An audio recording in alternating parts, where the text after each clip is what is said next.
Une nouvelle théorie explique le rôle de Luke Skywalker dans son aide apportée à Ahsoka dans sa quête de retrouver le grand amiral Thrawn et par extension son ami Ezra. De retour dans la galaxie des années après avoir disparu dans les régions inconnues, le brillant tacticien Chiss a l'intention de devenir l'héritier de l'Empire pendant l'ère de la Nouvelle République. En conséquence, il s'ensuit que le danger posé par Thrawn attirerait l'attention d'autres héros maniant la force au-delà d'Ahsoka Tano elle-même. Dans la trilogie originale de romans appartenant désormais aux légendes nommée Thrawn, Luke a joué un rôle important dans le conflit entre la Nouvelle République et l'Empire brisé. Cependant, il semble qu'Ahsoka sera le principal détenteur de la Force face au chef de ce qui reste de la Force impériale. Comme confirmé dans une nouvelle interview d'Ahsoka,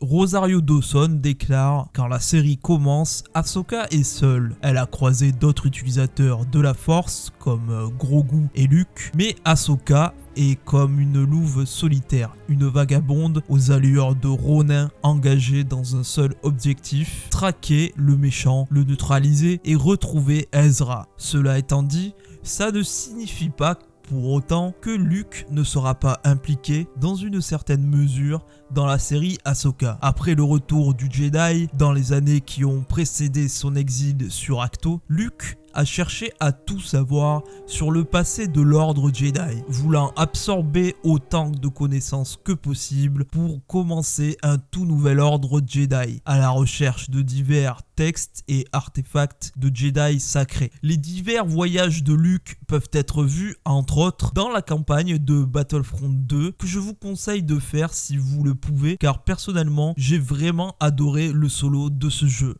J'ai même beaucoup plus apprécié le voyage proposé par celui-ci que celui proposé par Fallen Order, mais bon, ça reste des goûts personnels. Après que Luke Skywalker ait finalement construit son nouveau temple Jedi sur la planète Ossus, il continua à chercher des reliques de l'ancien ordre Jedi, dans l'espoir d'accroître ses propres connaissances et capacités afin de transmettre ce qu'il a appris à ses élèves. Cependant, c'était quelque chose que Luke allait regretter amèrement, après que son neveu Ben Solo soit tombé du côté obscur de la Force, entraînant la destruction de son temple Jedi et la mort des autres étudiants. Ayant idolâtré le précédent ordre Jedi, Luke a négligé de voir et d'apprendre de leurs défauts, car si le vénérable ordre Jedi est tombé, c'est qu'il y avait une raison. Certes, Palpatine a précipité sa chute, mais le ver était déjà dans le fruit. Quoi qu'il en soit, Ahsoka Tano vient lui rendre visite, comme on le voit dans le livre de Boba Fett, avec son temple Jedi toujours en construction. Luke en est au premier stade de son nouvel ordre Jedi, n'ayant pris l'enfant Grogu que pour une formation de Jedi, mais ceci avant que celui-ci ne choisisse finalement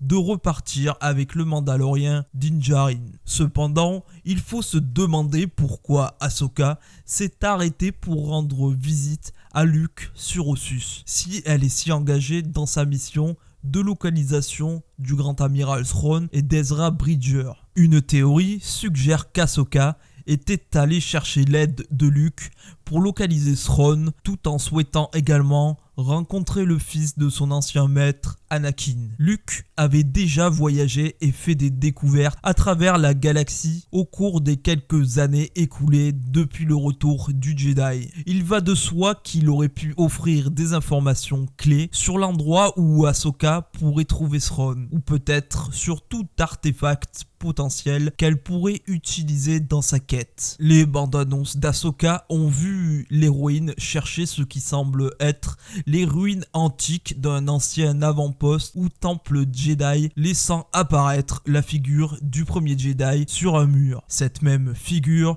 qu'on retrouve dans le temple Jedi de Luke sur Ahch-To. Peut-être que Luke est celui qui l'a guidé vers cette localisation dans l'espoir de l'aider à rechercher Thrawn. Luke pourrait également être présent dans le prochain film Mandalorien qui devrait réunir toutes les séries du Mandoverse dans un grand crossover. Il est logique que son rôle soit plus limité pour de multiples raisons. Cependant, c'est une bonne chose qu'il ait un rôle important dans toutes ces histoires de cette période, car son absence totale n'aurait vraiment aucun sens. Faisons donc confiance à Filoni pour donner un rôle à sa mesure au personnage de Luke. Lucasfilm a indiqué que la saison 3 de The Mandalorian et Ahsoka se déroulent simultanément, ce qui signifie qu'elles suivent toutes deux directement les événements du Book of Boba Fett. Cela signifierait que la place de la série Ahsoka dans la chronologie Star Wars la verrait quitter Luke et son temple Jedi sur Ossus afin de se diriger directement vers les événements de sa propre série, poursuivant sa recherche du grand amiral Thrawn. En tant que tel, cela soutient certainement l'idée qu'Ahsoka était venue sur Ossus pour demander l'aide de Luke pour les prochaines étapes de sa mission. Quoi qu'il en soit, d'autres informations seront sans doute révélées lors de la première en 2 épisodes d'Ahsoka le 23 août prochain.